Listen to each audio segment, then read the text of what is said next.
tamén é certo que naquela altura pois unha parte dos medios estaban a defender pueblos, seguramente unha brigada ali hubiera feito un bo traballo, hubiera tido oportunidade de defender o monte,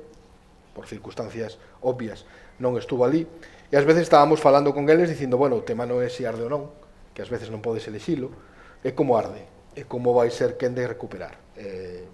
Que é certo que é como decirlle a alguén, o teu pai morreu, pero ao menos non sufriu, é unha mala noticia, pero é certo que ás veces non é todo o blanco ou negro, non conseguimos que non arde, é imposible que arda, non, pode ocurrir, e cando sean estas circunstancias pode ocurrir, e temos exemplos lamentables, pero sí que é certo que vai ser un monte que vai recuperar moito mellor, sí que é certo que mesmo no momento que están agora,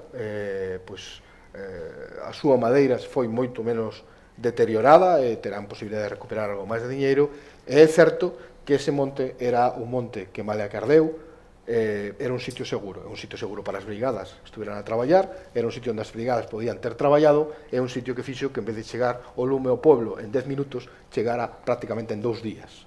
e eso tamén é importante.